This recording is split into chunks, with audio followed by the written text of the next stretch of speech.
안녕하세요. 네, 잠깐 같이 기도드리도록 하겠습니다.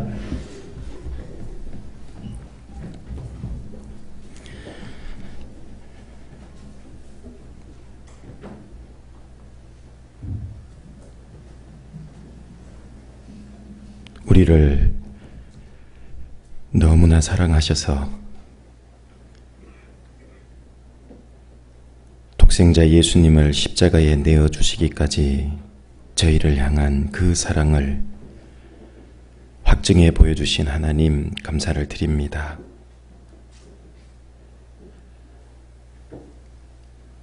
구원받기 전에 우리가 얼마나 크고 끔찍한 죄인이었다는 것을 미처 알지 못했지만은 하나님의 말씀에 거울에 비춰볼 때에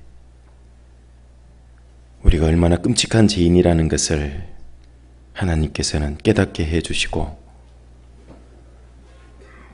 그런 우리를 하나님께서 용납하시기 위해서 하나님의 손으로 자신의 아들 되신 예수 그리스도를 그 끔찍하고 참혹한 십자가에 못 박기까지 저희를 향한 그 구원의 길을 열어주신 하나님 감사를 드립니다. 구원받은 이후에도 우리는 주님 앞에 그 주님의 마음을 아프게 하는 또 주님의 마음에 못질을 하는 죄와 허물에 빠져 살 때도 있습니다. 그럼에도 불구하고 저희를 향한 그 사랑을 멈추지 아니하시는 하나님 감사를 드립니다. 우리의 신앙의 출발과 과정과 끝 그 모든 것이 주님의 사랑으로 말미암는다는 것을 하나님께서 성경을 통해 말씀해 주고 계시고 우리에게 잊지 않도록 해 주신 것 감사를 드립니다. 주님 오시는 그날까지 찬양가사처럼 오직 주님의 사랑에 매여서 그 주님의 사랑의 넓이, 길이, 높이, 깊이를 더욱 알아가는 신앙이 될 수 있도록 주님 도와주옵소서. 날마다 우리 각자의 삶을 통해서 주님의 사랑이 주변 사람들에게 더욱 보여지고 더욱 행해질 수 있도록 주님 도와주시길 원합니다. 늘 우리 각자의 신앙의 그 껍질 속에서 머물러 있지 않도록 이제 그 껍질을 깨고 나와서 한층 더 성장하고 성숙된 모습으로 신앙생활 하다가 주님 앞에 설 수 있도록 도와주옵소서. 우리의 욕심을 신앙으로 포장해서 또 우리 각자의 사정으로 합리화해서 살아가지 않도록 주님 도와주옵소서. 마땅히 더욱 주님을 사랑하고 더욱 희생하고 열심을 내야 될 부분이 있음에도 불구하고 스스로 하나님을 또 스스로 자기의 신앙을 제한해서 살지 않도록 주님 도와주옵소서. 오늘 말씀 앞으로 저희들 불러 모아주신 하나님 감사를 드립니다. 오늘 말씀을 통해서 우리의 신앙생활에 가장 많은 영향을 미치는 감정이라고 하는 영역에서 우리가 신앙을 승리할 수 있도록 주님 도와주시기를 원합니다. 시종을 거룩하신 주 성령님께 의탁드리면서 주 예수님 이름으로 기도드립니다. 아멘. 디도서 1장을 같이 보시도록 하겠습니다. 디도서 성경 1장입니다.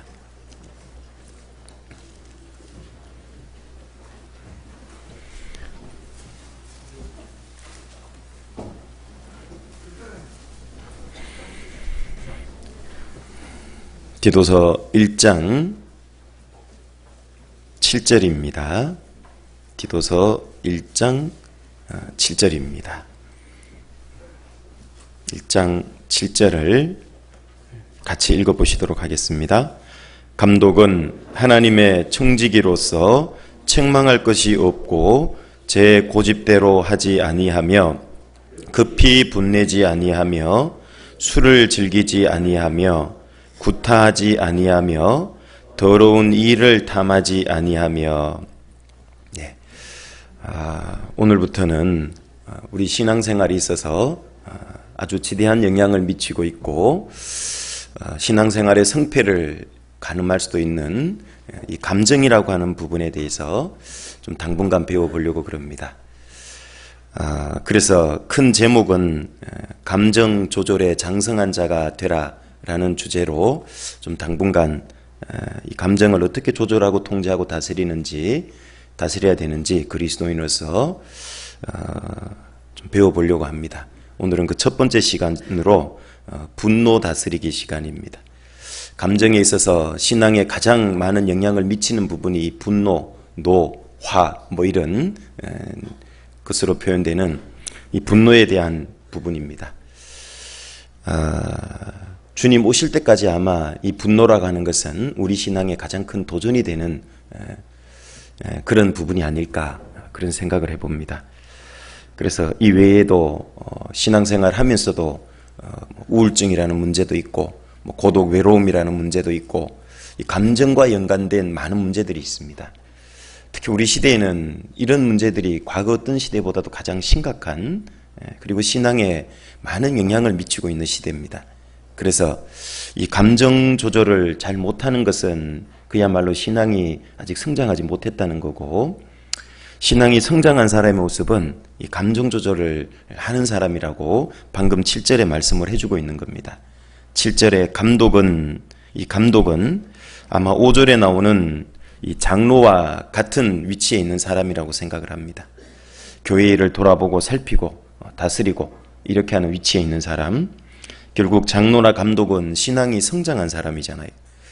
이 신앙이 성장한 사람의 요건을 말씀을 해주고 있는데 7절에 보면 감독은 하고 말씀을 하시면서 여기 급히 분내지 아니하며 중간쯤 가보시면요. 급히 분내지 아니하며 이 신앙이 장성한 사람은 이 자기의 분노를 잘 통제하고 다스리는 사람이 성경은 장성한 사람이고 그 사람이 교회에서 귀하게 쓰임을 받을 수 있다라고 말씀을 해주고 있는 겁니다. 그리고 구타하지 아니하며 이런 표현도요. 성질이 나니까 두드려 패는 거 아니에요? 화가 나니까. 그래서 고집대로 하지 아니하며 그 말씀도 마찬가지입니다. 신앙이 성장한 사람의 특징은 자기 고집대로 행동하는 게 아니라는 거죠. 그걸 잘 다스리고 통제할 수 있는 사람이 성경은 성장한 사람, 장성한 사람입니다. 원래 우리 교회의 목표가 어린아이를 버리는 장성한 교회인데 그 중에서 특별히 오늘 이번에 당분간 배울 것은 감정 부분에 있어서도 감정 조절, 다스리기, 통제에 있어서도 신앙이 자라야 됩니다. 어떤 사람은 주님을 위해서 희생하는 걸 보면은요, 신앙이 엄청 성장했습니다. 기꺼이 물질이고 시간이고 몸이고 힘있게 희생을 해요. 그런데 감정 조절은 전혀 하나님 앞에 다듬어지지 않은 경우를 볼 수가 있습니다. 그래서 어떤 신앙의 한 부분은 성장한 모습을 갖추고 있더라도 특히 이 감정 조절하는 부분에 있어서는 신앙이 어릴 수도 있는 거예요. 이 분노를 결국은 잘 다스리는 사람이 성장한 사람이고, 반대로 말하면 신앙이 어린 사람은 이 분노를 다스리는데 미숙한 사람이 신앙이 어린 사람이다, 이렇게 말할 수도 있는 겁니다. 본문을 통해서요. 마치 어린아이는 자기 기분 내키는 대로, 성질 나는 대로 엄마의 상황이든지 주변 상황이든지 상관 안 하고요, 소리 지르고 고집 부리고 화내잖아요. 그게 어린아이의 특징이잖아요. 마찬가지로 구원받고 시간이 흘렀음에도 불구하고 자기 기분 내키는 대로, 분노가 올라오는 대로 주변에 있는 사람들 아랑곳하지 않고 그대로 표출을 계속한다면은 그건 한 번의 여과 장치도 없이 그냥 나온다면 아직 신앙이 많이 다듬어져야 된다라는 걸 하나님 앞에 솔직히 인정을 해야 되고, 성경의 기준으로 본다면 아직 어리다라는 것을 기분 나쁘지만 사실이에요. 그걸 인정하지 않으면 그거 안 고쳐지는 겁니다. 그 부분은 어른이 될 수가 없는 겁니다. 그래서 신앙이 어릴 때는 감정의 지배를 받아요. 신앙이 성장하면 감정을 지배해요. 그게 성장한 사람과 어린 사람의 차이인 겁니다. 나이는 아무리 먹고 성장했다 하더라도 감정의 지배를 받고 있고 행동을 해버리면, 감정대로 행동을 해버리면 그 신앙이 아직 어린 겁니다. 감정에 의해서 신앙이 휘청휘청하고 흔들리고 있다. 그 신앙이 아직 너무 어리다라는 얘기입니다. 그러나 신앙이 성장한 사람은 이 감정에 의해서 여러 가지 감정을 겪을 수 있고 분노도 겪을 수 있는데 신앙은 요동되지 않아야 되는 겁니다. 그게 성장한 사람의 모습인 거예요.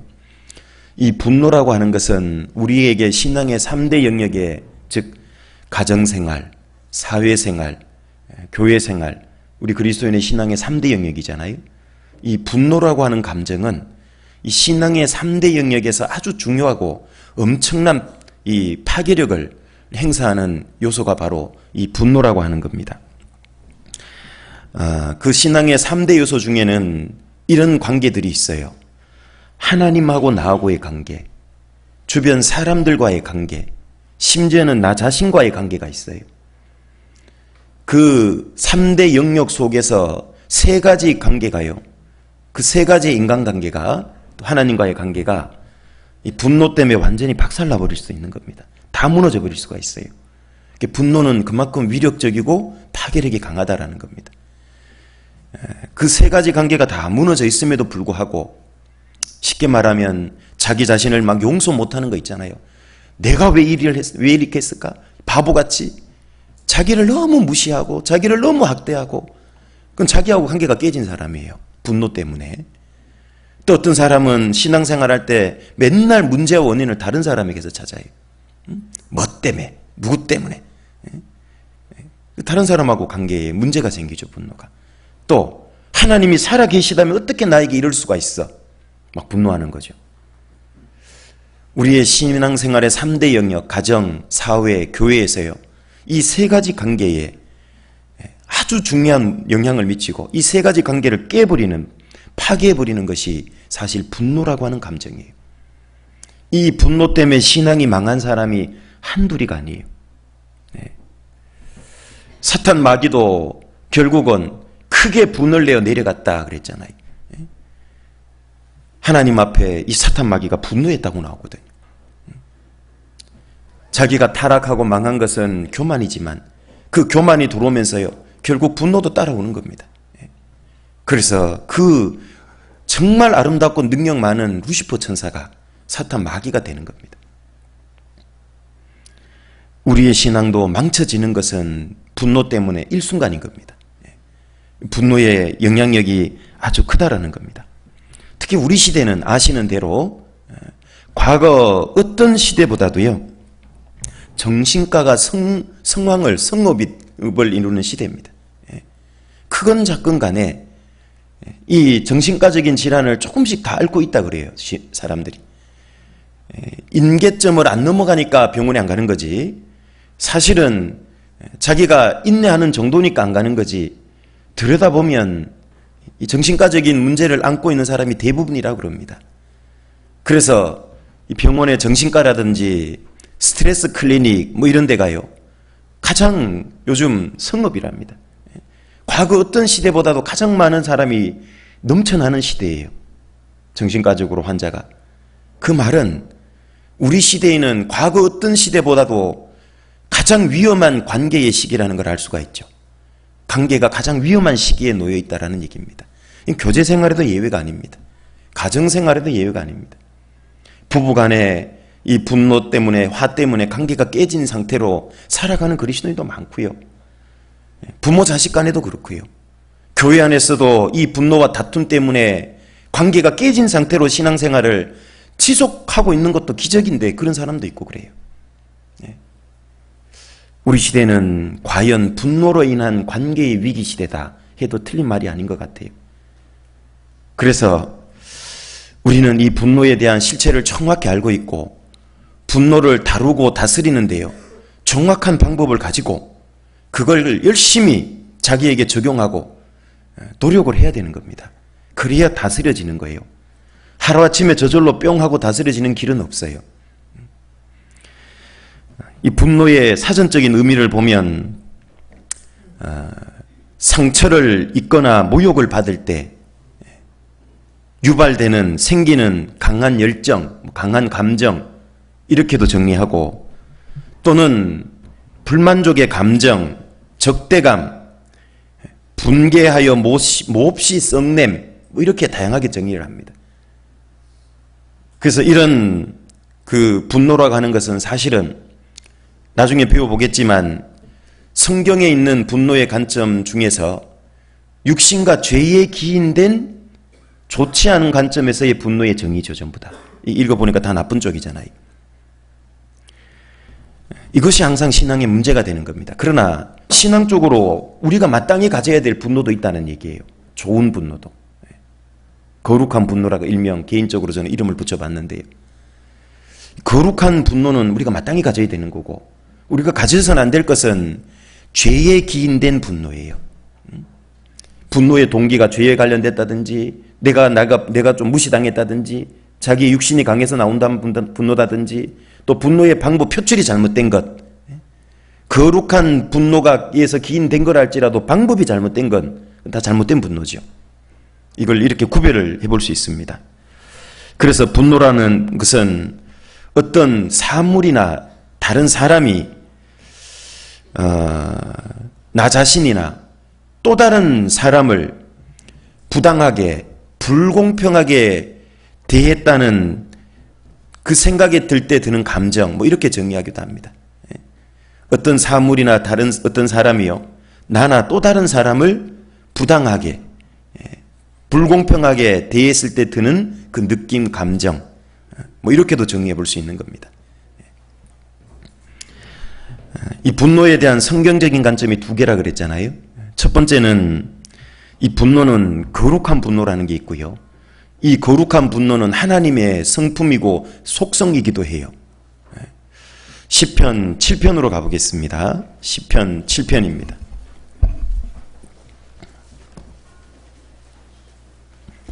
시편 7편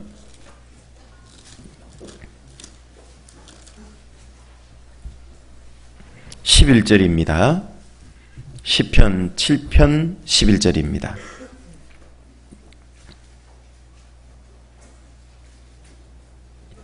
같이 읽겠습니다.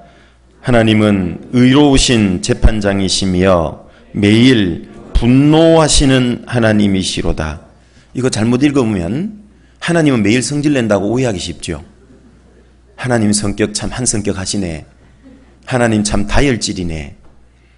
그게 아니고 왜 하나님이 매일 분노하실까요? 하나님이 이유 없이 분노하시는 분 아니잖아요. 왜 매일 분노하실까요? 우리의 죄악이 그만큼 많다는 거예요. 하나님을 매일 분노케 한다는 뜻이죠. 하나님의 성격이 다혈질이라고 설명하는 게 아니고, 하나님은 이 죄인 그리고 이 악인들, 하나님을 거역하시는 일, 거기에 대해서 분노하시는 겁니다. 이 분노는 거룩한 분노인 겁니다. 이 하나님의 분노는 특히 구약에 많이 언급되잖아요. 하나님이 노하셨고 노를 바라시고, 그리고 심판이라는 단어로 하나님의 분노를 대신해 볼 수 있잖아요. 얼마나 많은 심판이라는 사건들이 있었습니까? 그 하나님의 거룩한 분노를 나타내는 겁니다. 또 이 분노는 하나님이 우리의 감정에 넣어주신 모든 사람이 소유하고 있는 보편적 감정이기도 해요. 이 분노는 모든 사람이 가지고 있다는 겁니다. 나는 어떻게 해도 분노가 안 생겨. 그 사람은 사람이 아닐 가능성이 높아요. 나는 어떤 경우를 당해도 분노 안 해. 사람이 아닐 가능성이 있다니까요. 모든 사람에게는 분노라고 하는 감정을 하나님이 넣어주신 겁니다. 왜? 거룩한 분노로 잘 쓰라고. 하나님이 인간에게 분노를 느끼도록 창조하신 거고, 특히 죄악과 불의에 대한 분노는 이건 너무나 필요한 분노인 겁니다. 있어야 되는 분노인 겁니다. 그리고 이 분노라고 하는 감정은 또 우리 자신을 일종의 보호하는 감정이기도 해요. 사람이 거룩한 분노로 발산하지 않으면 문제가 생길 수도 있다니까요. 심지어는 자기 가족을 누군가 해쳤는데도 희죽희죽 웃고 있다. 문제 있는 사람이잖아요. 그죠? 강도가 내 가족을 해코지했다 그러면 거룩하고 의로운 분노가 올라올 수 있잖아요. 문제는 잘못된 분노가 문제지. 그래서 이 분노는 모든 사람에게 하나님이 거룩한 분노를 위해서 넣어주신 거고, 세 번째로는 그래서 분노의 감정 자체는 죄가 될 수가 없다는 겁니다. 하나님이 넣어준 감정이기 때문에. 그러나 죄가 되지는 않지만 죄의 통로로 악용될 수는 있는 게 분노예요. 그러니까 이게 중요한 대목인 겁니다. 분노라고 하는 감정은 하나님이 넣어준 게 맞지만 이 거룩한 분노로 사용돼야 되는데 이게 잘못 사용돼서 악용되어지면 죄의 통로가 될 수 있다는 겁니다. 그것이 문제가 돼요. 그래서 잘 아시는 대로 에베소서 4장으로 가보시죠. 에베소서 4장 26절 27절입니다.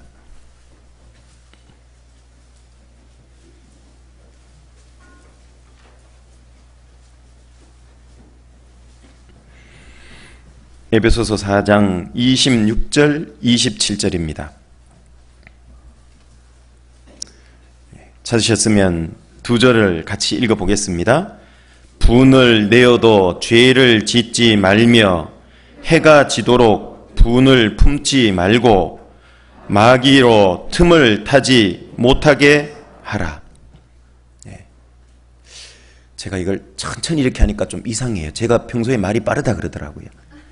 우리 영어 선교팀에서 힘들어한대요. 말이 빨라가지고 통역하기 힘들다고. 근데 이걸 제가 왜 말이 빠르냐 하면 이게 우리가 같이 배워야 될 중요한 내용들이 너무 많은데 이걸 천천히 하니까요. 이거 분노 다스리기에도 이렇게 하면 아마 이게 한 몇 달 걸릴 수도 있어요. 큰일 나요. 이렇게 하면. 그래서 어쩔 수 없이 자꾸 빨라져요. 네, 자꾸 빨라지는데 어떻게 하면 좋을지 모르겠네. 하여튼 네. 여기에도 또 빨라지기 시작했네. 여기에도 여기 보면 이 분을 내어도 죄를 짓지 말라. 이 말씀을 잘 한번 묵상해 보세요. 그러니까 분은 날 수 있다는 얘기죠. 그죠? 그러니까 분이 올라오는 거하고 죄 짓는 건 다른 문제라는 얘기예요. 예. 성경은 지금 그 얘기를 하시려고 그래요. 물론 분을 내는 게 합당하다. 그 얘기를 하려는 건 아니에요. 거룩한 분노는 합당한 거고, 그러나 가끔 우리는 신앙이 아직도 육신이 부족하고 재성이 있기 때문에 순간 올라오잖아요. 그죠? 의도 안 해도 그죠? 어떤 모습 보면 우씨 뭐 이런 거 올라오잖아요. 순간 갑자기 올라온다고. 분을 내어도 이 말은 분을 죄에 기인된 분노 당연히 내는 게 합당하다 그런 뜻은 아니에요. 그러나 이 분노라는 감정이기 때문에 언제라도 올라올 수는 있다 그 말이에요. 그 올라오는 것 자체를 문제 삼는 게 아니고 그 올라온 분노의 감정을 죄로 연결하는 게 문제라고 성경은 얘기하는 겁니다. 올라오는 게. 분을 내는 것과 죄를 짓는 건 그래서 다른 문제라는 얘기예요. 예를 들면 이렇게 얘기할 수도 있잖아요. 내가 어떤 것에 유혹을 받을 수는 있잖아요. 그런데 그 유혹을 받아서 거기에 스스로 반응해서 죄를 짓는 건 다른 문제예요. 맞죠? 예를 들면 밧세바가 미혹을 하잖아요. 그러면 미혹하니까 유혹은 받는 거잖아요. 밧세바를 통해 미혹을 받았다 쳐봐요. 그런데 그렇다고 해서 꼭 죄로 옮길 필요가 있을까요? 신하를 시켜서 어이 가서 알아봐. 우리 아이 아내가 아니니까 그래 데려와봐. 그래 목욕시켜. 동침했어요. 꼭 그 죄를 지을 필요는 없잖아요. 그 죄를 짓는 건 자기 선택에 의해서 자기 책임이 되는 겁니다. 맞죠? 예를 들면 감정이 순간 훅 올라올 수 있어요. 내가 통제를 미처 하기도 전에 그러나 그걸 죄로 옮기는 문제는 자기 선택의 문제라는 얘기예요. 그럼 죄가 되는 겁니다. 그래서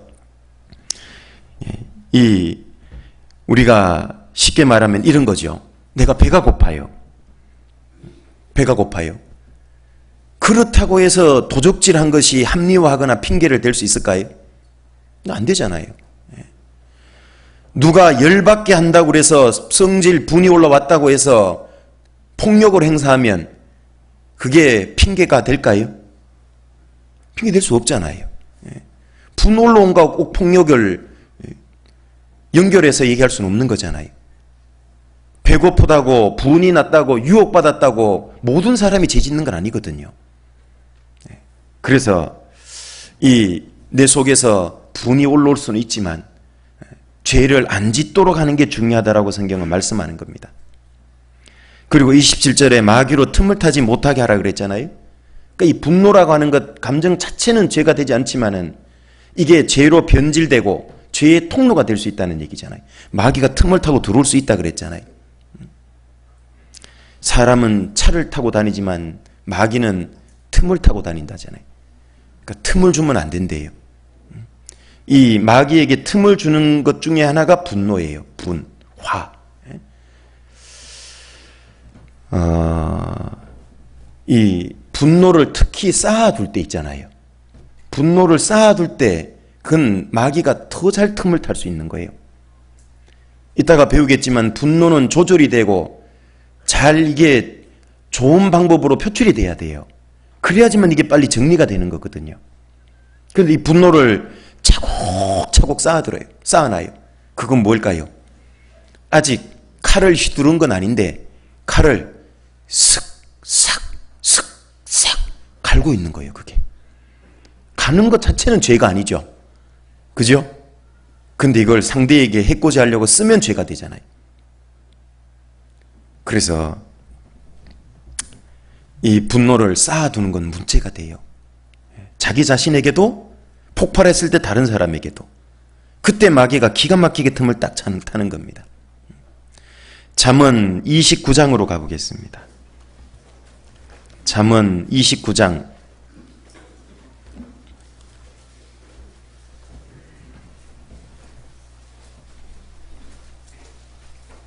22절입니다.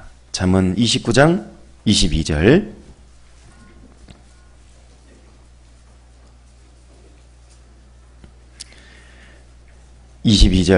같이 읽겠습니다. 노하는 자는 다툼을 일으키고 분하여 하는 자는 범죄함이 많으니라. 결국 노는 다툼을 일으키고 여기 분하여 하는 자는 뭐가 많아져요? 범죄함이. 그러니까 요 속에 자꾸 분노를 만들어내고 쌓아놓으면은 결국 뭐로 이어지냐면 죄로 이어진다는 거예요. 범죄함으로 이어지는 겁니다. 그러니까 요 속에 계속 쌓여 있으면 안 되는 거예요. 빨리 해결을 해야 돼, 얘를. 요걸 차곡차곡 갈면은요, 쓱싹쓱싹 칼을 갈았기 때문에 칼이 예리하게 들기 때문에 한 번은 탁 쓰고 싶은 거예요, 이게. 마귀가 써. 한번 써봐. 너 이거 써도 되는 거야. 왜? 너에게 많은 칼을 갈게 했잖아, 저 사람이. 그러니까 저 사람한테 한번 써봐. 마귀가 틈을 타는 거예요. 그걸 차곡차곡 쌓으면 그렇게 되는 겁니다. 창세기 4장에 가인도 마찬가지잖아요. 열받았죠. 자기 제사를 하나님이 안 받으셨잖아요. 그래서 결국은 하나님이 가인에게 뭐라고 얘기하시죠? 가인이 심히 분했다 그랬잖아요. 창세기 4장으로 한번 가볼까요? 하나님이 심히 분해하는 가인에게 이렇게 말씀을 하셨어요. 4장 6절부터 8절입니다. 창세기 4장 6절부터 8절입니다. 여호와께서 가인에게 이르시되 내가 분하여 함은 어찌미며 안색이 변함은 어찌미뇨 네가 선을 행하면 어찌 낯을 들지 못하겠느냐. 이게 하나님 앞에 고개를 제대로 들고 있는 거예요? 못 들고 있는 거예요? 못 들고 있어요. 왜? 특히 구원받은 사람은 죄에 빠지면요 딱 움츠러들어요. 신앙 양심이 있어가지고. 그러면서 선을 행치 아니하면, 즉 네가 바른 쪽을 택하지 않으면, 너 계속 분노를 쌓아두고 분노에 매여 있고 분노를 마음에 품고 있으면 죄가 문에 엎드리느니라. 죄가 문에 엎드리면 어떻게 해요? 계속 문 밟고 지나다니면 한 번은 그 죄에 딱 걸린다 그 말이에요. 죄에게 당한다 그 말이에요. 죄의 소원은 내게 있으나 너는 죄를 다스릴지니라. 죄로 옮기고 싶은 마음이 있어요. 막 분노가 올라와가지고 지금 저거 아벨 쳐 죽여버려야지. 이 분노가 있는 거예요. 그걸 행동으로 옮기고 싶은 자꾸 분노가 올라오는 거예요. 그렇지만 하나님은 그 소원은 있지만은 너는 그 죄를 다스려야 된다. 행동으로 옮기면 안 된다 그 말이에요. 8절에 가인이 그 아우 아벨에게 고하니라. 아벨에게 이렇게 말했다라는 거예요. 뭐라고 얘기했을까요? 아벨, 이리 와봐. 아벨, 이리 좀 와봐. 화장실대로 좀 와봐. 뭐 이런 거 있잖아요. 불러낸 거예요. 그 후 그들이 들에 있을 때에 가인이 그 아우 아벨을 어떻게 했다고요? 드디어 옮겨버린 겁니다. 그 죄의 소원이 자꾸 분노가 올라왔는데요. 죽이고 싶은 화가 올라왔는데 하나님은 잘 다스리라 그랬잖아요. 그 분노가 순간 올라오는 것 자체를 하나님이 지금 뭐라 그런 거 아니잖아요. 다스리면 된다고 얘기했잖아요. 그런데 그걸 행동으로 옮겨버린 겁니다. 그래서 하나님 앞에 결국은 여기 저주를 받은 거예요. 뒤에. 그래서 이 분노를 쌓아놓으면, 분노라는 감정을 계속 품고 있으면 결국은 범죄로 이어지고 마귀가 틈을 탄다는 얘기인 겁니다. 빨리 처리가 돼야 되고, 네 번째로는요, 이 분노는 이 왜곡된 지각에서 일어나요. 뭐냐 하면 사물을 바로 본 게 아니고 잘못 보고 있는 거예요. 오해죠. 우리는 필연적으로 불완전한 시각을 가지고 있다는 걸 기억하셔야 됩니다. 여러분, 우리가 하나님만큼 완전한 시각을 갖고 있을까요? 어떻게 생각하세요? 우리는 완전한 시각을 갖지 못해요. 잘 아시잖아요. 우리가 건물의 앞면을 보면 뒷면은 봐요, 못 봐요? 옆면은 제대로 보여요, 안 보여요? 안 보이잖아요. 우리는 필연적으로 불완전한 시각을 가지고 있어요. 그런 시각을 가지고 사람 형제자매들의 어떤 사정을 보고 나에게 어떤 화나게 분노하게 하는 어떤 행동을 했다. 그걸 너무 빨리 그것을 보고 저 사람이 잘못됐다고 생각하고 내 화내는 게 정당하다고 생각하고 분노를 그냥 화를 터뜨려 버리는 겁니다. 밖으로. 이 왜곡된 시각 때문에 사실은 분노가 많이 일어나는 거예요. 내 시각이 불완전하다는 걸 우리가 알면은요, 분노를 죄로 옮기는 걸 훨씬 줄일 수 있을 겁니다. 그런데 우리는 내 시각이 100%고 내가 바로 보고 있고 정확히 알고 있다는 그 왜곡된 잘못된 시각, 그 착각 때문에 우리는 많이 분노하도록 돼 있는 겁니다. 사람들은 구원받아도 죄성이 있기 때문에 이기적이라 자기의 이기적인 관점에서 상황을 보고 사람을 보고 사물을 봐요. 자기 관점에서. 그래서 다 똑같은 걸 보고도 느끼는 게 다 다른 거예요. 어떤 사람은 그 파충류 카멜리엔 보고 이쁘다고 품고 자는데 어떤 사람은 끔찍하게 짝이 없어요. 어떤 사람은 애완 구렁이를 기뤄요. 목에 칭칭 감고 돌아다녀요. 어떤 사람은 기겁을 해요. 사람의 성향도 완전히 다르죠. 그죠? 시각도 다르고 성향도 달라요. 그러니까 필연적으로 정확히 볼 수가 없어요. 우리가 그걸 꼭 기억을 해야 됩니다. 그런 잘못된 시각과 성향을 가지고 분노를 하는 건 정당한 분노가 될 수 있을까요? 없을까요? 될 수가 없어요. 근데 우리는 그걸 너무 자주 해요. 예를 한번 들어볼게요. 남편이 아무 연락도 없이 늦게 귀가했어요. 자매님들. 형제님이 늦게 왔어요? 그때 어떤 생각이 들까? 아내는 아내의 시각대로 생각을 할 거예요. 나를 사랑한다면 어떻게 전화 한 통 안 할 수 있어? 성질이 난 거예요, 좀. 나를 사랑했다면 시간 맞춰 들어왔어야지. 내가 시간 맞춰서 저녁 준비하는데 얼마나 애쓰는지 조금이라도 생각한다면 전화라도 안 통할 것인데 자기는 자기 일밖에 몰라. 성질이 좀 올라온 거예요. 그런데 이 남편이 왜 지금 늦게 오는지 알고 하는 거예요? 모르고 하는 거예요? 지금 이 남편이요. 회사에서 부장님한테 심히 닦이고 있어. 회사 때려치라는 소리 듣고 있다고 지금. 그런데 아내가 그 늦게 들어온 남편에게 이렇게 한번 해대면 어떻게 될까요? 그죠? 남편 죽을지도 몰라. 집 나갈지도 몰라요. 이건 다 자기 관점이잖아요. 상대에 대해서 요만큼도 이해를 안 한 거잖아요. 그죠? 여러분, 우리가 상대를 이해한다 그래도 몇 프로 이해할까요? 네? 이 편협된 부족한 시각을 가지고 자기의 이기적인 성향을 가지고 내가 너 이해해? 나 당신 이해해요? 몇 프로 이해할까요? 예? 얘기 좀 해보세요. 몇 프로나 이해할까요? 그건 이해하는 게 아니에요, 사실은. 예. 이해하려고 정확하게 얘기하면 흉내내는 거지. 진짜 이해한다면 적어도 그 사람 관점에서 그 사람을 기다려주는 정도라도 해야지. 다는 이해 못해도. 내 관점에서 해대는 게 아니고 분노를 폭발하는 게 아니고 문제를 계속 차곡차곡 분노를 쌓고 있는 게 아니고.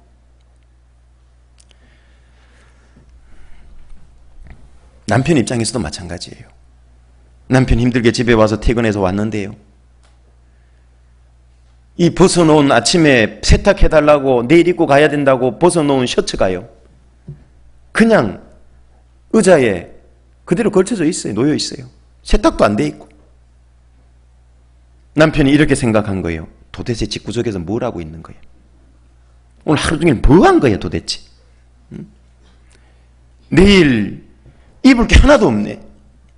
이 오늘 입었던 때가 꼬질꼬질한 와이셔츠를 또 입고 나가야 되는 거예요? 성질 나는 거죠. 그런데요, 이 아내 오늘이요, 낮에 자기의 가장 가까운 친구가 자살했다는 얘기를 들은 거야. 남편은 알아요? 몰라요? 뭐 알 길이 없지요. 그런데 그 침대에 누워있는 아내에다가 방문 열고 들어가가지고 해대는 거예요. 당신 오늘 하루 종일 뭐 했냐고, 여자가 집구석에서 도대체. 옷 하나 안 빨고 뭐 했냐고 도대체. 해대면 이 아내 어떻게 돼요? 네, 집 나갈지도 몰라. 죽을지도 몰라요. 도대체 내가 이런 남자하고 여태 살았단 말인가? 앞으로 더 산다고 무슨 기대할 게 있을까? 행복이 찾아올까?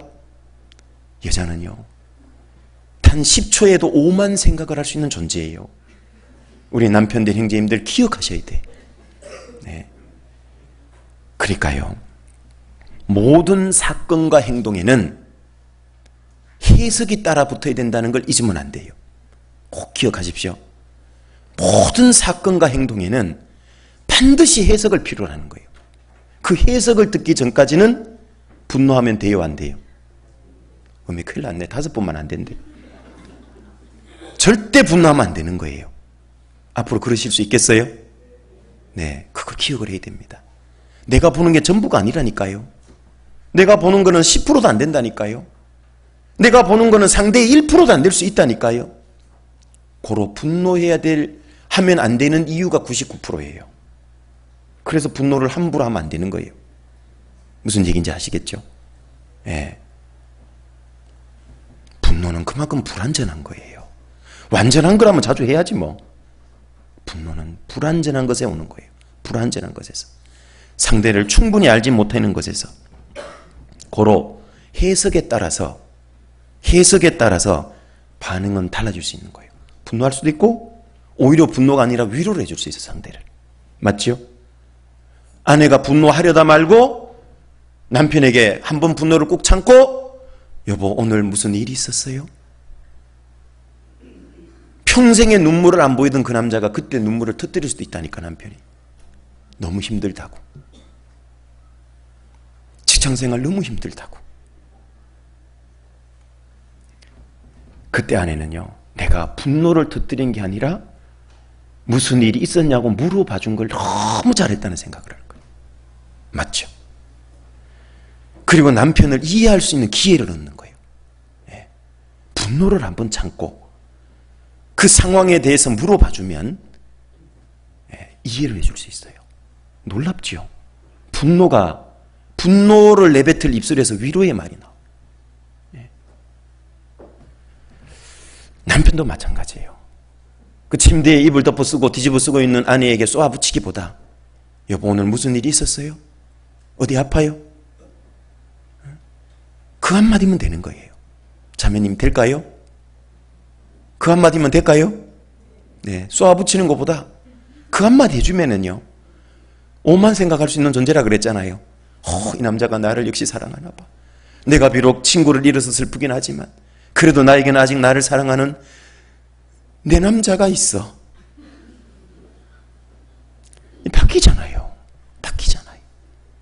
그래서 모든 사건과 행동은 반드시 해석이 따라야 되는 거고 해석될 게 있다는 거예요. 그게 다 해석되기 전까지는 분노하면 안 돼요. 많은 경우에 하나님이 보시는 것처럼 못 보고 하나님이 감정의 영향 안 받으시고 보는 것처럼 우리는 못 봐요. 사전 상황을. 그러니까 우리는 불완전한 분노를 할 수밖에 없는 거예요. 필연적으로. 외적으로 아무리 경건한 모습을 갖춘 사람도요. 외적으로 아무리 신앙의 훈련을 받은 사람도 있잖아요. 가장 다스리기 힘든 것이 내적 분노라고 그래요. 이거 참 쉽지 않아요. 겉으로는 안 드러나요. 근데 속에서는 매일 폭발할 수도 있다니까요. 외적은 훈련이 너무 잘 됐거든요. 그 대표적인 사람이 누굴까요? 바리새인 서기관들. 너무 훈련 잘 됐거든요. 그런데 속에는요. 네. 마태복음 23장에 잘 나오잖아요. 휘칠한 무덤이라 그랬잖아요. 예? 겉은 장가 대접에 겉은 깨끗한데 속에는 탐욕과 방탕이 가득하다 그랬잖아요. 이 속에서 별것이 다 올라와요. 그럴 수도 있다니까요. 그래서 예수님이 뭐라고 말씀하셨죠? 뭐부터 다스리라고? 안을 깨끗이 하라. 그리하면 겉도 깨끗하리라. 순서가 잘못됐던 거예요, 그게. 이게 속의 분노가 잘 안 다스려지잖아요. 매일 폭발하면 외적인 경건은 외식이 되는 거예요. 위선이 되는 거예요. 이 속에서 잘 다스려져야 됩니다. 분노라는 감정이 올라올 수 있지만 그게 다스려져야 돼요. 방법은 일단 마지막에 배우기로 하고 우리의 죄성에 기인된 분노, 거룩한 분노 말고요. 우리 죄성에 기인된 분노는 가장 다루기 힘든 대적이에요. 우리의 신앙의 3대 대적은 아시죠? 바깥에 있는 게 뭐예요? 마귀, 세상. 안에 있는 대적은 뭐예요? 육신 또는 정욕. 그 속에 분노도 포함되어 있는 거예요. 마귀와 세상과 육신, 이 세 개가 그리스도인의 3대 대적이라고 나오잖아요. 야고보서 3장 4장. 그 두 장에다 그걸 할애해서 설명하잖아요. 그런데 그 세 가지 중에요. 내 속에 아예 자리 잡고 들어와 있는 내적인 대적이 우리의 육신의 정욕, 죄성이잖아요. 그 속에 분노도 한 자리를 차지하고 있는 거예요. 그게 죄로부터 나오거든요. 죄에 기인된 분노가 그 죄성에서 나오거든요. 그래서 전쟁을 할 때도 외적인 대적과는 싸우기가 쉽지만은요. 이미 내부에 침투한 대적과 싸우는 게 이게 여간 어려운 게 아니잖아요. 그래서 우리는 이 분노라고 하는 대적을요. 철저히 알고 철저히 다루고 싸우고 이기는 법을 익혀놓지 않으면 맨날 지는 거예요, 사실은. 나는 분노를 어떻게 다루고 있을까? 방법을 못 깨닫고 있고 지금 통제를 못하고 있다면 죄송합니다. 지고 있는 거예요. 이미 지고 있는 거라고. 그런데 그 지고 있는 상태가 너무 지속되다 보니까 이게 정상인 것처럼 착각하고 있죠. 너무나 평안한 것처럼 착각하고 있죠. 예. 사울은 전쟁에서 맨날 승리한 것 같아요, 보면. 그런데 사실은 그 맨날 지고 있는 거거든요. 마귀가 안겨주는 가짜 승리에 도취돼서 자기는 계속 무너지고 있고 결국 하나님께 직계자가 되어버렸잖아요. 그럴 수 있는 거거든요. 겉으로는 승리인데요. 속은 계속 찌고 있는 거예요, 지금. 그래서 완전 망하고 나중에 죽잖아요. 우리도 그럴 수 있다니까요. 예. 그래서 이 내적인 대적을, 특히 이 분노 이 부분 감정에서요, 이게 정말 영향을 많이 미치거든요. 이걸 우리는 다루고 승리하는 법을 배워야 되는 겁니다.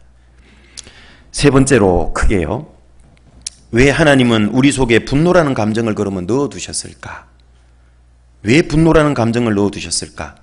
요거는 미리 조금씩 설명드린 대로 첫 번째, 하나님의 거룩한 분노가 뭔지를 깨닫게 하고요, 마땅히 우리도 그런 분노를 해야 되고, 그런 하나님의 거룩한 분노를 깨달아가지고 구별된 생활하라고. 하나님이 뭐 때문에 분노하는지를 알면은 우리는 그렇게 안 살게 되잖아요. 구별되잖아요. 구별의 또 다른 말은 거룩이거든요. 거룩과 구별은 같은 말입니다, 사실. 하나님의 거룩한 분노를 내가 깨달아야, 또 거룩한 분노를 표출하는 방법도 알아야 나는 구별된 삶을 살 수가 있어요. 맞죠? 죄로 기인된 가짜 거룩한 분노인 이 죄에 기인된 분노로부터도 구별되고요, 실제 삶도 죄로부터 구별되는 겁니다. 그래서 민수기 25장 1절에 보면 거룩한 분노의 대표적인 사건이 하나 기록되어 있습니다. 그 양이 많아서 다 읽을 수는 없고 집에 가서 꼭 읽어보세요. 아론의 손자 엘르아살의 아들 비느하스라는 사람이 있었죠. 이 이스라엘 민족 중에 한 사람이 이방 여인을 끌고 들어와서 간음죄를 저지른 거예요. 그걸 보고 비느하스가요, 거룩한 분노가 올라온 겁니다. 그래서요, 창을 가져가서 둘이를 같이 깨서 죽여버린 겁니다. 그래서 하나님이 그 재앙이 멈춘 겁니다. 그걸 거룩한 분노라고 그래요. 그래서 우리 속에 분노라는 감정을 넣어두신 이유는 하나님의 거룩한 분노, 그걸 잘 배우고 깨달을 수 있고 공감할 수 있고, 그래서 결과적으로 우리로 하여금 구별된 삶, 거룩한 삶을 살게 하기 위해서 그런 거예요. 거룩한 편에 서게 하기 위해서 그런 거예요. 두 번째로는 이 죄에 기인된 분노를 통해 가지고 우리의 연약함을 깨닫게 하려는 게 목적이 있어요. 우리는 죄성에 기인돼서 이 잘못된 동기에서 나오는 분노, 또 이 잘못 표출되는 방법이 잘못된 분노, 그걸 통해서 야, 나는 정말 나약하구나, 나는 정말 부족하구나, 그걸 철저히 깨닫게 해가지고요, 역설적이게도 하나님의 은혜의 보좌 앞에 더 나가게 만드는 거예요. 그렇죠? 네. 우리가 구원받고 나서 죄에 대해서 더 민감해지게 해놨잖아요. 맞죠? 죄를 지었던 죄도 더 죄인지 깨닫게 해놨잖아요. 양심이 밝아졌잖아요. 복음의 빛, 참빛 대신 주님, 하나님은 의로운 빛 태양, 그게 다 들어왔잖아요. 그러니까 죄에 대해서 더 잘 깨닫게 해놓은 거예요, 사실은. 왜 그렇게 하셨을까요?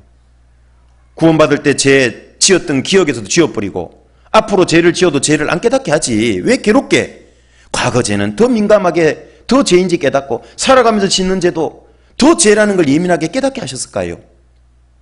역설적이게도 그것으로 인해서 구원의 은혜에 더 크게 붙들려 살라고. 그래서 디모데전서 1장의 사도 바울의 고백처럼 내가 죄인 중에 괴수였다 안 잊어버리잖아요. 그래야 은혜에 더 강하게 붙들려 살고, 죄를 짓고 분노를 하고 분노가 죄로 옮겨졌을 때 하나님의 은혜의 보좌에 달려나올 수 있는 거예요. 그러라고 우리 속에 분노라는 감정도 넣어주신 겁니다. 물론 여러 가지가 있겠지만 크게 상반되는 두 가지 관점인 겁니다. 요나 잘 아시잖아요. 요나서 외우기 쉽잖아요. 요나가 항상 문제라고. 요나가 문제였잖아요. 요나가 하나님의 니느웨에 가서 복음 전하라고 그러니까요, 싫어가지고 도망가 버렸잖아요. 다시스로 가는 배를 타고. 하나님 그걸 가만뒀겠어요? 그래. 그래서 드디어 이 막 풍랑을 쫓아가가지고 하나님이요, 배를 흔들어 놓고 요나를 바다에 던지게 하고 큰 물고기 뱃속에 집어넣어가지고 니느웨 앞에 가서 탁 토하게 만들잖아요.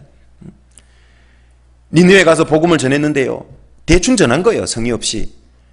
이 사람들 안 믿고 다 지옥 가기를 원했거든요. 그런데 놀라운 건 막 니느웨 사람들이 돌이키고요, 구원을 받는 거예요. 회개하고 하나님을 믿는 거예요. 그것 때문에 이 요나가 성질 났잖아요.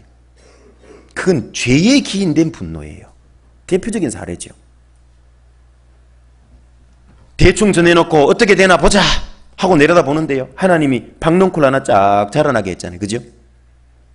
그러니까 이제 햇빛을 가려주니까요. 시원하고 좋거든요. 어찌 되나 보자 하고 그냥 즐기고 있는 거예요. 하나님이 충을, 벌레 한 마리를 보내가지고 박넝쿨을 삭삭삭삭삭삭삭 갉아먹게 만들었어요. 금방 시들죠. 이제는 햇볕이 너무 세게 내리쬐니까 막 홍곤해가지고 정신이 왔다 갔다 해요. 하나님한테 막 식경기를 내고 화내잖아요. 그건 육신에서 나온 잘못된 분노예요. 결국은 너는 이 박농쿨 하나도 아꼈지만 이 니느웨 성에는 얼마나 많은 사람이 좌우를 분간하지 못하는 얼마나 많은 안타까운 영혼이 있느냐. 나는 그 영혼을 아꼈다. 얼마나 요나가 부끄러웠을까요? 그죠? 우리도 마찬가지예요. 우리의 죄의 기인된 그 분노 때문에요. 우리의 연약을 깨닫고 부족을 깨닫고 하나님의 은혜의 보좌에 더 달려나가서 은혜를 더 깨달을 수 있는 거예요. 그리고 네 번째는 그러면 평소 나의 분노 상태, 분노에 대한 나의 정도는 어떠냐? 대부분은요. 나 분노 안 해. 나 상태 괜찮아. 대부분 이렇게 많이 생각해요. 네. 근데 그게 문제예요. 자기를 객관적으로 못 봐요. 자기 분노에 대한 정도, 상태를 스스로 한번 체크해 보는 게 좋겠다고 생각해요. 그래서 제가 자료를 하나 구해봤는데요. 서울 아산병원 정신과에서 분노에 대한 자기 진단 체크리스트를 만들어 놨더라고. 그래서 제가 그걸 좀 적어 왔어요. 여기 자기가 몇 개나 해당되는지 한번 속으로 꼽아 보세요. 근데 이거 자기라고 해서 이게 완곡하게 적당히 포장해서 좋게 받아들이면 안 되고 철저하게 냉정하게 분석해야 돼요. 냉정하게 봐야 돼요. 크게 심리적인 증상하고요. 또 하나는 이 신체적인 증상 두 개로 나눠볼 수 있어요. 각각 10가지 문항입니다. 이걸 한번 잘 체크해 보세요. 제가 천천히 하나씩 불러드릴 테니까 먼저는 심리적인 증상이에요. 심리적인 증상. 첫 번째, 만사가 귀찮다 요즘. 자, 생각해 보세요. 손을 한번 꼽아 보세요. 만사가 귀찮다. 두 번째, 요즘 불안감을 많이 느낀다. 불안감을 많이 느낀다. 세 번째, 신경이 예민하다. 신경이 예민하다. 세 번째, 사소한 일에도 짜증나고 신경질이 난다. 사소한 일에도 짜증나고 신경질이 난다. 다섯 번째, 초조하다. 초조하다. 여섯 번째, 정신 집중이 안 되고 기억력이 떨어졌다. 집중도가 떨어지고 기억력도 떨어졌다. 일곱 번째, 우울하다. 감정이 자꾸 다운되는 거예요. 우울하다. 여덟 번째, 머릿속이 텅 빈 것처럼 멍하다. 머릿속이 텅 빈 것처럼 멍하다. 아홉 번째, 지나치게 건강에 대해서 신경을 쓴다. 지나치게 건강에 대해서 신경을 쓴다. 열 번째, 모든 일에 자신이 없다. 모든 일에 자신이 없다. 겉으로는 얘기 안 하셔도 돼요. 속으로 몇 개 정도 해당되는지 한번 생각해 보세요. 저는 지금 손을 꼽아 보니까 한 5개 해당돼. 좀 냉정하게 한번 적용해 보니까요. 5개. 그 다음에 신체적인 증상에서 10가지입니다. 신체적인 증상에서 이것도 몇 가지인지 한번 생각해 보세요. 첫 번째, 가슴이 두근거리고 답답하다. 가슴이 두근거리고 답답하는 증세가 있다. 두 번째, 얼굴이 화끈 달아오른다. 얼굴이 달아오르는 거예요. 세 번째, 속이 메스껍고 소화가 잘 안 된다. 속이 메스껍고 소화가 잘 안 된다. 네 번째, 입안이 자주 마르고 갈증이 난다. 입안이 자주 마르고 갈증 나요. 다섯 번째, 식은땀을 많이 흘린다. 식은땀을 많이 흘린다. 여섯 번째, 잠을 제대로 자지 못한다. 불면증이나 잠을 자도 깊이 못 자고 자꾸 깨고. 7번째, 눈이 침침하고 쉽게 필요하다. 눈이 침침하고 쉽게 필요하고. 8번째, 얼굴과 손발이 자주 붓는다. 9번째, 소변을 자주 본다. 소변을 자주 본다. 10번째, 말하기 싫고 말하면 더듬거린다. 몇 개 정도 해당되세요? 한번 속으로 카운트한 거 한번. 저는 신체적인 증상에는 7가지 걸려요. 그런데 있잖아요. 보세요. 이게 심리적인 증상하고 신체적인 증상에서 각각 7개 이상이면 상습적인 화내기가 질병으로 발전할 가능성이 있는 사람이래요. 몇 개 정도 되세요? 저도 좀 위험한 상태인데 보니까 5개하고 7개였으니까. 네. 이게 이제 분노의 감정이 조절 잘 안 될 때 사실 나타나는 증상들입니다. 이게 사실은. 네. 그걸 10개씩 가장 중요한 걸 모아놓은 겁니다. 병원에서는 뭐라고 건면을 하냐 하면 이 정도 수준이 7개가 각각 넘으면 전문의와 상의를 해야 될 수준이래요. 사실은. 네. 그래서 어떻게 각각 본인 상태 체크 되셨어요? 하나도 없는 분 계실까요? 네. 그러지 않을 겁니다. 네. 우리는 시작할 때부터 그랬잖아요. 많건 적건 간에 일정 부분 이 분노라는 감정에 의해서 내가 좌우되고 있는 거예요, 사실은. 네. 인정 안 해서 그렇지. 그렇다면 우리를 분노하게 하는 원인들은 뭐가 있을까? 분노의 원인도 한번 생각해 보려고 합니다.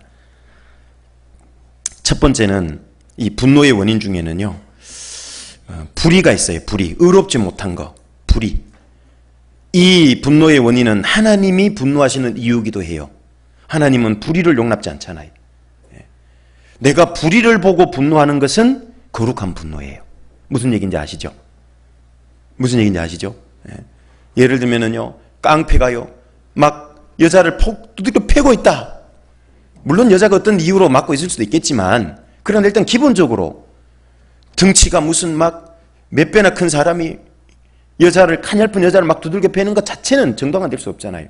그걸 보고 분노가 올라오는 거는 그건 당연하다고 생각을 해요. 맞죠? 예. 이 정당한 그 분노는 있을 수 있거든요.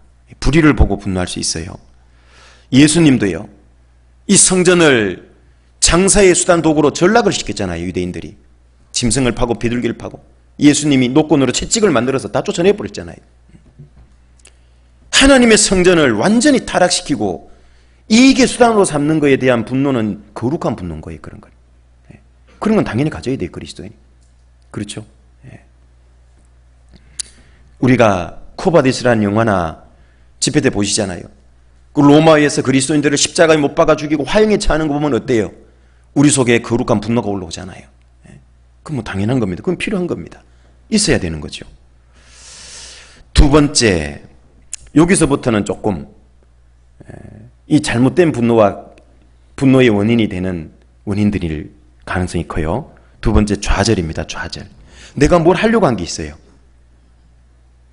내가 이루고자 하는 목표도 있고 뭘 하려고 그러는데 그걸 누군가 방해한다든지 어떤 상황에 의해서 못하게 됐을 때 좌절을 경험하고 그 좌절 때문에 분노가 올라와요.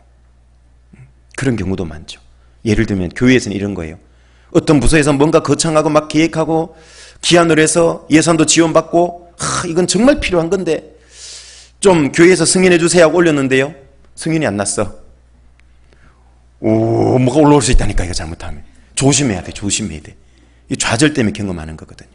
그죠?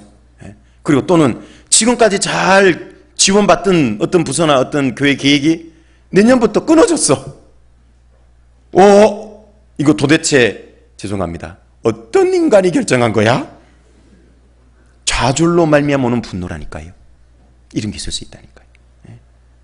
이게 분노의 원인이 돼요.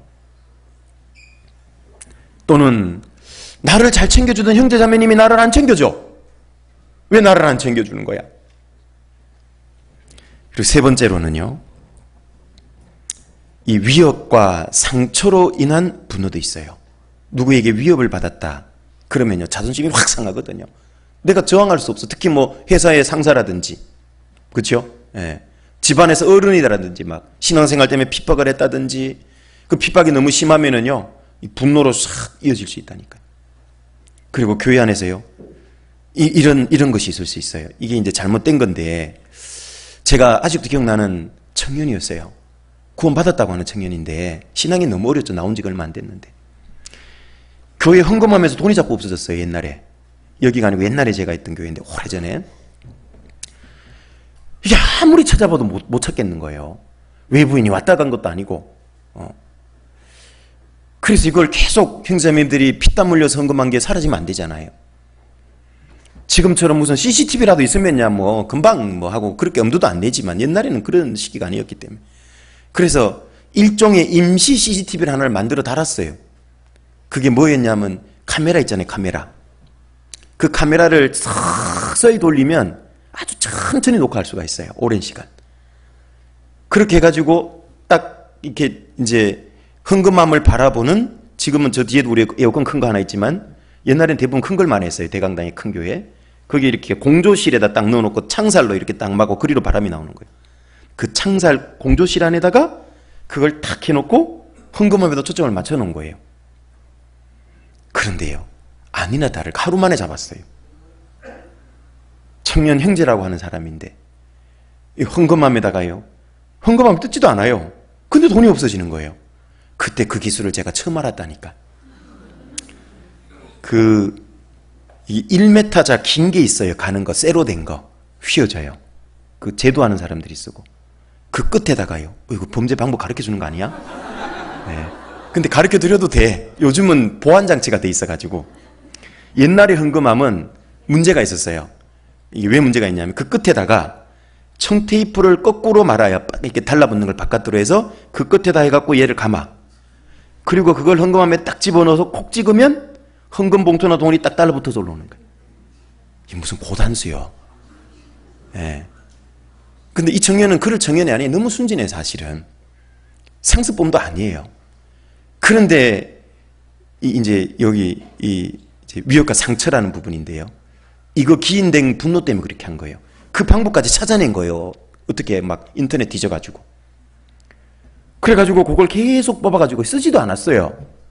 그래서 이제 그 형제 교회가 왔길래 딱 잡았죠. 형제, 지금이라도 솔직히 얘기해라. 마지막 기회다. 그러니까 이실직고 했어. 감사하게도. 그래서 어디 뒀냐? 집에 이불 속에 모아놨대. 그래갖고 그 길로 가가지고 회개하는 형제님들이요, 그거 다 찾아왔어요. 조금 썼더라고. 몇만 원 그냥. 조금. 예. 그래서 이제 물어봤어요. 이제 왜 그렇게 했냐? 그랬더니만요, 자기 할머니를 수양에 모셔갔는데 자기는 절대까지 구원받고 올 줄 알았던 거예요. 근데 구원을 못 받고 온 거예요. 그것 때문에 화가 나가지고 상처를 입어가지고 하나님 어떻게 이럴 수 있냐고. 내가 기가 막히게 전도해서 할머니 모셔갔는데 어떻게 구원을 못 받을 수가 있냐고. 네, 신앙이 어려서 그런 거죠. 구원이 뭐 하나님이 안 시키고 싶냐? 하나님은 다 시키고 싶지. 그런데 듣는 분이 마음을 열어야 되잖아요. 근데 어리니까 그런 걸 분간을 못했죠. 나름 상처를 입은 거예요. 분노가 올라온 거죠. 그렇게 해서 자기가 그걸 했대요. 참 딱하잖아요. 그죠? 예. 그거 어떻게 해요? 참 이해도 되고 딱한데 다시는 안 그러겠다 하고. 그래서 다음부터는 그러지 말라고. 이게 상습범이라면 징계를 해야 되겠지만, 그런데요, 지금은 집어넣어도 안 됩니다. 헌금함 속에 이렇게 막는 가로대가 하나 있어요. 안 들어가, 지금은. 옛날에 그게 결함이었어요, 헌금함에. 지금은 중간에 딱 이렇게 중간에 가로 막는 게 있어서 떨어지면 이렇게 들어가요. 테스트 하려고 집어넣지 마세요. CCTV 있어요. 네. 형제자매 한 분을 잃기 싫어요. 네. 이게 신앙의 상처가 있을 수 있어요. 신앙생활 하시다 보면 예를 들면 막 두 분이 막 열심히 봉사해요. 막 봉사하는데 자매님 그거 그렇게 하는 게 아니야. 너무 봉사에 열중하다 보니까 말이 툭 나왔어. 상처받았어요. 내일부터 교재 안 나와. 뭐 이렇게 이상한 결론에 간 거예요. 그럼 결론이 이상한 거라니까. 제발 그러지 마세요. 형제자매들한테 섭섭한 거 당하고 다쳤다고 안 나와 그러시면 안 되는 거예요. 그건 마귀가 이끄는 대로 결론에 도달한 거예요. 그건 하나님이 주는 결론이 아니에요. 예를 들면 생각해봐요. 남편하고 부부싸움에서 아내가 집 나갔어요. 그럼 아내는 할 얘기가 있지. 내가 집 나온 게 남편 때문에 나온 거지 나오고 싶어 나온 거 아니라고. 아내는 그렇게 변명하고 핑계 댈 수 있지만 그건 잘못된 거예요. 부부싸움에서 나온 게 아니고 이미 그 전에 사랑이 식어져 가지고 부부싸움하고 나간 거예요. 사랑해도 다툴 때 있죠. 의견 차이로. 그러나 그 사랑이 여전하다면 집 나가지는 않는다고. 내가 뭐 때문에 형제자매 때문에 상처받았다 화났다 그래서 교제 떨어지고 안 나가겠다. 그거는 사실은 물론 그분이 원인 제공 문제가 있는 것도 되지만 더 큰 원인은 내 속에 주님을 향한 사랑이 식어진 건 아닌가. 그거부터 점검해 봐야 돼요. 문제의 원인을 다른 사람에게 돌리기 전에. 무슨 얘기인지 아시겠죠? 예. 사랑이 식어진 게 먼저 원인이에요. 가장 근본적인 원인인 겁니다. 그래서 이 위협과 상처 이것 때문에 분이 오를 수도 있어요. 그리고 네 번째, 학습에 의해서 분노가 생길 수 있어요. 이건 참 안타까운 경우인데 늘 분노를 자주 하는 부모님 밑에서 자라난 아이는 학습돼 있어요. 자기도 모르게. 안타까운 거죠. 예. 이 폭력을 경험한 아이들이 폭력을 다시 행할 가능성이 높다는 거예요. 왜? 늘 행해지는 걸 봤거든요. 그게 얼마나 나쁜 거고 일어나서는 안 되는 일이라는 걸 그 기준이 무너져 버린 거예요. 너무 자주 일어난 걸 봤거든요. 학습에 의해서. 참 안타까운 경우죠. 그리고 다섯 번째로는 오해입니다. 오해. 아까 이게 우리의 불완전한 시각이라 그랬잖아요. 이 오해 때문에 불완전한 시각 때문에 많은 분노가 일어납니다. 부부간에도 그래요. 부부간에도. 많은 분노가 생겨요. 오해로 인해 가지고. 내가 보는 관점에서만 상대를 판단하려고 그러니까. 네. 그렇잖아요. 그 사람이 100% 돼보기 전에는 분노하시면 안 된다니까. 분노하시면 안 된다. 가인이 동생을 죽인 건 오해도 한몫한 거예요. 한몫을 한 거예요. 저 아벨 때문에 하나님 내 제사 안 받았어.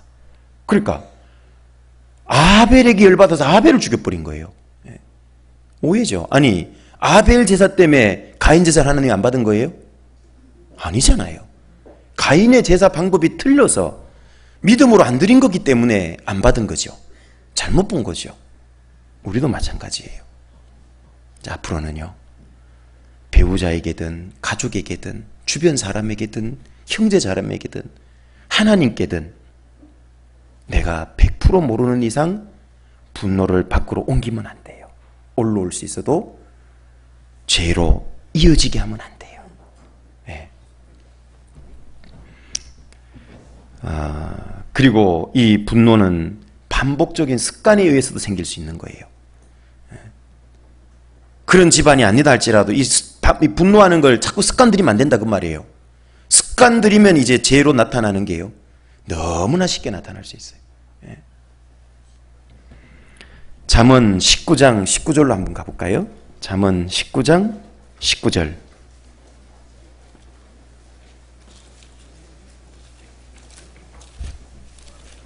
잠언 19장 19절입니다.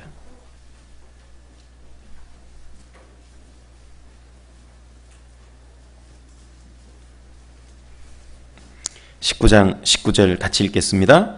노하기를 맹렬히 하는 자는 벌을 받을 것이라. 내가 그를 건져주면 다시 건져주게 되리라.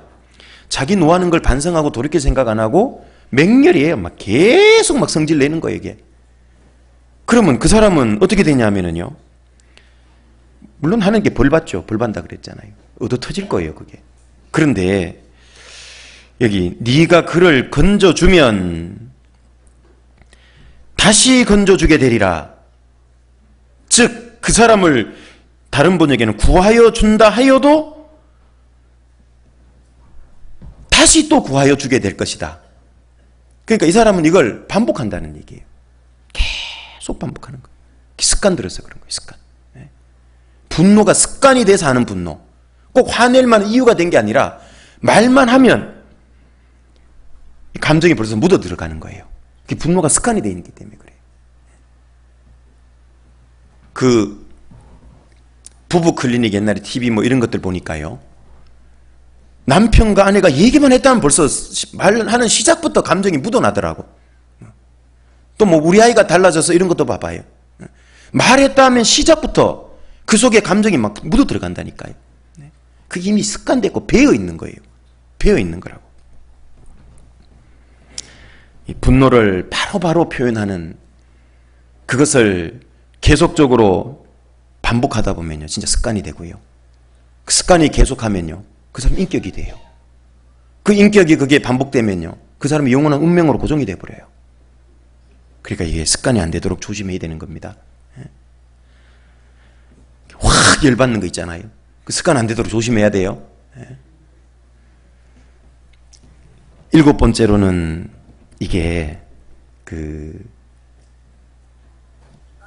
병 때문일 수도 있어요. 이 쉽게 말하면 이 분노 조절 장애라는 병 때문일 수도 있어요. 이게. 그래서 분노가 와요. 이게 병일 수 있다니까요. 그러니까 어떤 병이냐면 이제 이게 별일 아닌데도 계속 불같이 화를 내는 사람이 있거든요. 말만 했다면 화내고 성질 내고. 이런 사람들을 이게 조사를 해보면 공통점이 있대요. 어떤 공통점이 있냐면 자기만의 해석을 다 가지고 있대. 객관적으로 해석하고 바라보는 게 아니라 자기의 시각으로 해석하고 그걸 끝까지 붙들고 그거 가지고 모든 걸 판단한다는 거예요. 다 자기만의 해석을 가지고 있대요. 예를 들면 아내가 남편에게 여보 운동 좀 해요 그랬어요. 그럼 남편은 뭐라고 받아들이냐면요. 저놈의 또 잔소리. 벌써 감정이 묻어 들어간 거예요. 이게 성질이 약간. 예를 들면 이 마음에 들지 않는 직장 후배가 어떤 일을 했는데 잘못했어요. 그러면 좀 잘하라고 뭐 이렇게 방법 가르치고 하시면 되는데요. 네가 하는 게 뭐 다 그렇지 뭐 이런 거 있잖아요. 이미 그 고정관념이 잘못되어 있는 거예요. 자기만의 해석을 잘못된 해석을 가지고 있다니까요. 그 나중에 왜 화 그렇게 냈냐고 화낼 일도 아닌데 근데 내가 화냈어 그때? 화낸 이유인지도 몰라. 화를 냈는지도 모른다니까 어떤 사람. 이게 너무 습관화돼가지고 화낸 거 아닌데? 그래요. 다른 사람 보면 화낸 거 맞는데? 난 아닌데? 놀라운 거예요. 여기 그 서울 아산병원의 정신과 뭐 이름까지 밝히기는 그렇고 홍모 교수님이 이렇게 조사를 해보고 연구해 놓은 걸 보니까요.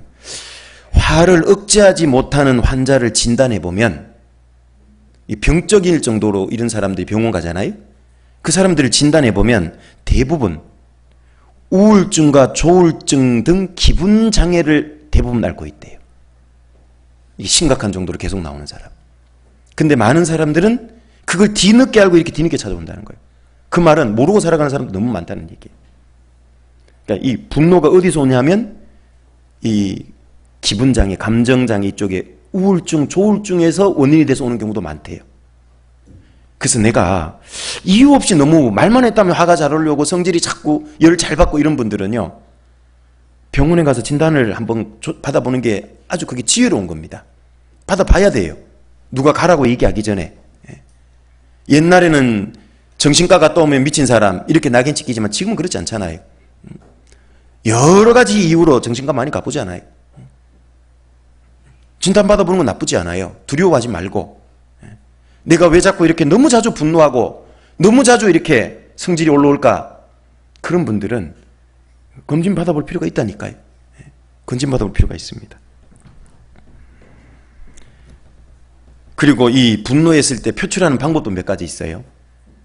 이 방법들을 잘 한번 생각해 보면 아까 체크리스트도 체크해봤고 분노의 원인도 지금 몇 가지 얘기해봤고 또 분노하는 표출 방법 양상을 생각해보면 왜 이걸 쭉 얘기하냐 말씀드리냐면 자기를 확인해 보란 얘기예요. 어디에라도 쭉 걸리는 게 있는지 자기를 확인해 보란 얘기예요. 여기 표출 방법이 있는데요. 첫 번째가 요것도 분노한 겁니다. 나 요거 분노한 거 아니야. 그래도 분노한 거예요. 이거는. 첫 번째가 다른 사람하고 특정인과 형식적인 관계를 유지하고 있다든지, 형식적인 관계라는 말은 인사를 할 때 형식적으로 그냥 인사해요. 이게 맞으세요? 그거 분노가 섞여 있을 가능성이 다분히 커요. 그 사람하고. 그 속에 언짢은 감정이 섞여 있을 가능성이요. 있을까요? 없을까요? 다분히 있다니까요.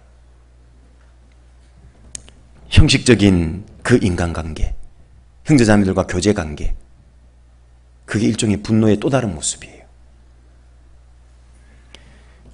예를 들면 웃음기 없는 인사. 네?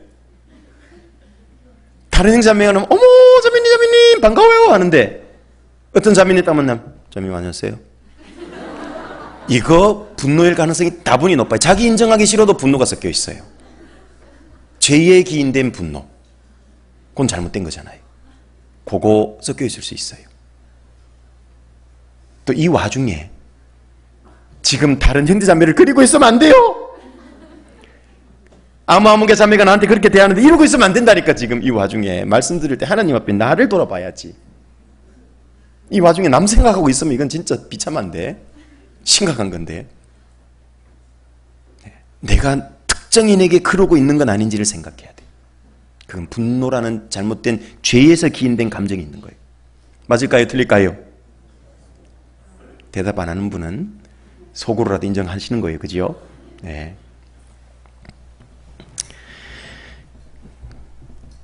특히 또 이런 것도 있어요. 내가 뭔 말만 했다면 꼬리 잡기 하는 사람이 있어요. 말꼬리 잡는 거, 토다는 거. 그 사람 나한테 감정이 있을 수 있어. 내가 꼭 다른 분 간증하거나 뭔 얘기하면 괜찮은데 누구 얘기하면 나는 그 사람한테 자꾸 토달고 싶어. 혹시 그런 분이 있다면 난 그 사람에게 지금 잘못된 죄에 기임된 감정을 가지고 있는 거예요. 이런 거 있잖아요. 나는 저 사람 말하고 행동하는 모든 게 미워. 뭐 이런 거 있잖아요. 네? 문제 있다니까 지금. 그 좋게 넘어가지 마세요. 하나님 앞에 반드시 해결해야 될 잘못된 죄에 기인된 분노예요. 그거. 어떤 아내는 그래요. 나는 내 남편 뒷공지만 봐도 화딱지 난대. 이야 참. 그리고 두 번째로는요. 이 분노 표출 방법인데 이걸 하고 있다면 내 속에 분노 있다는 거예요. 인정하기 싫어도. 무시입니다. 무시.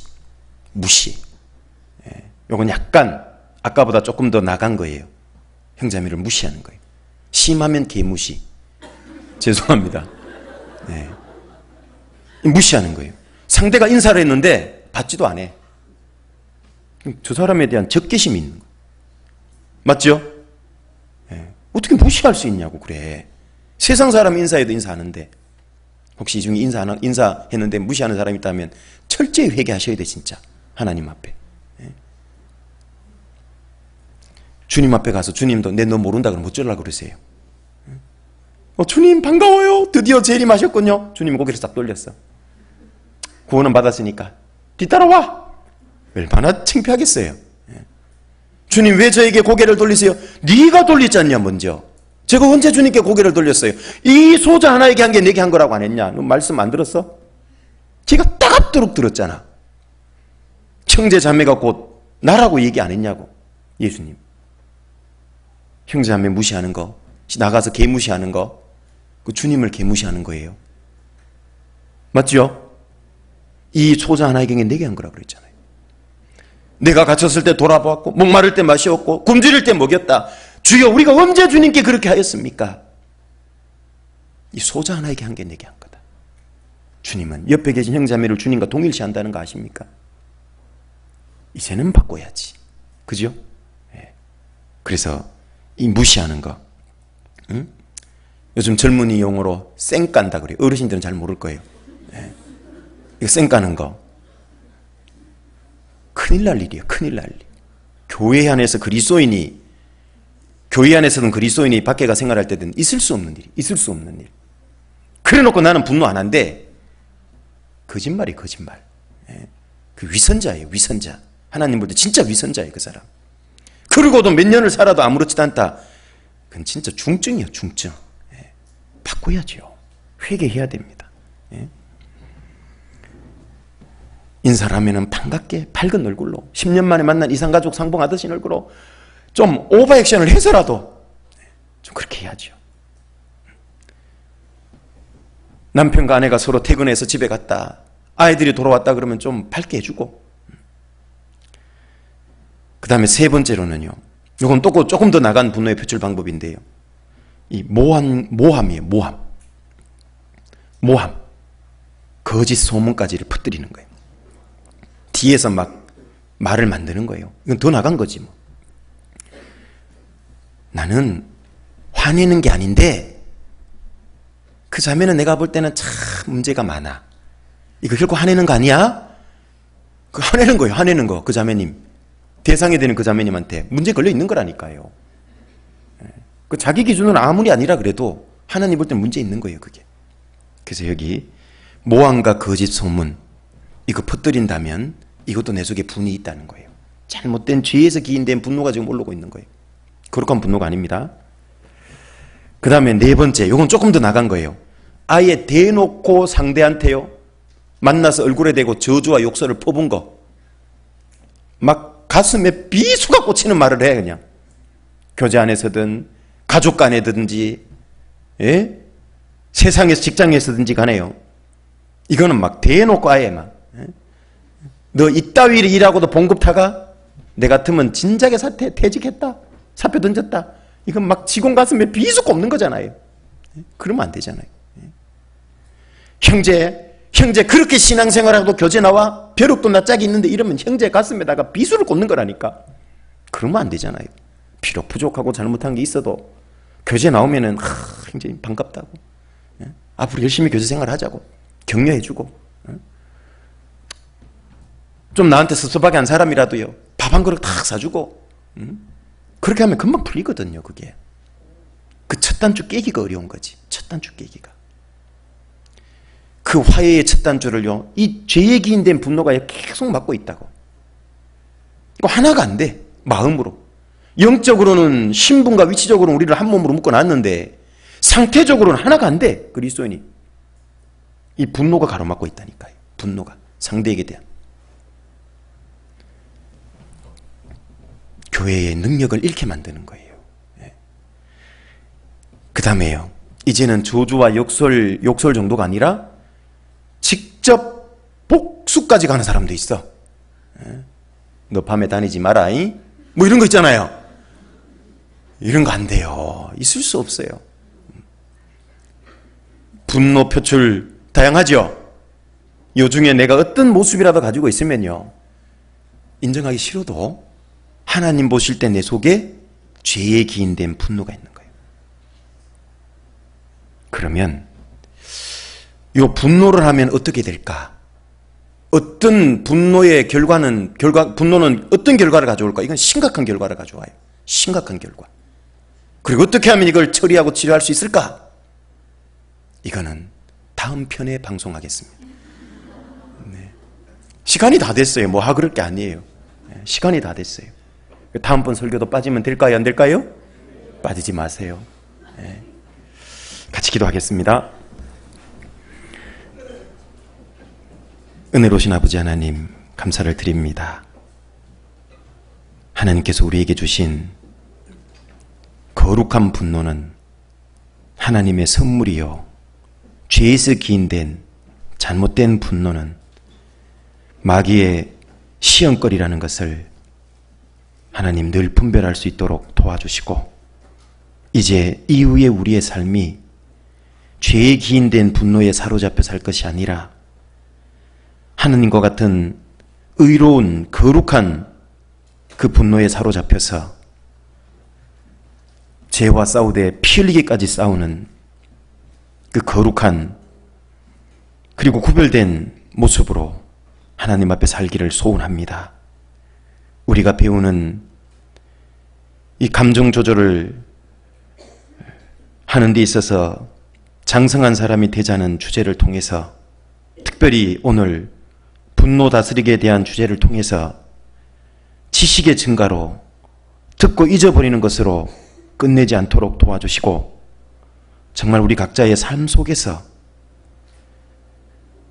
죄에 기인된 분노의 영향력을 벗어나고 이기고 이제 거룩한 하나님의 분노에 사로잡혀서 우리의 육체의 남은 때를 주님 앞에 구별되게 살기를 소원합니다. 이제 이달에 계획되어 있는 중부동부 주말 집회, 또 오늘 이 시간 진행되고 있는 외국인들의 DVD 집회, 또 주일마다 반복되는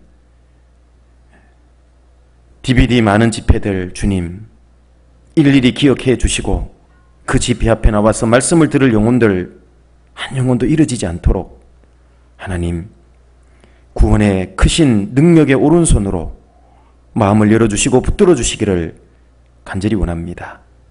교회 가운데 육신의 질병으로 고통받는 믿음의 식구들 계십니다. 주님께서 더욱 강건한 치료의 능력의 손길로 함께 해주시고 어루만져 주셔서 건강한 몸으로, 좀 더 신앙생활 하실 수 있는 몸으로 주님 오실 때까지 생활할 수 있도록 인도해 주시기를 부탁드립니다. 여러 가지 시험으로 혹시 마음에 문제가 생겨서 교제에 떨어진 영혼들 주님 그분들 마음속에도 찾아가 주시고 친히 해결자가 되어 주셔서, 그리고 위로자와 능력이 되어 주셔서 교제로 다시금 나올 수 있도록 인도해 주옵소서. 우리를 사랑하시는 우리 구주 예수님 이름으로 기도드립니다. 아멘.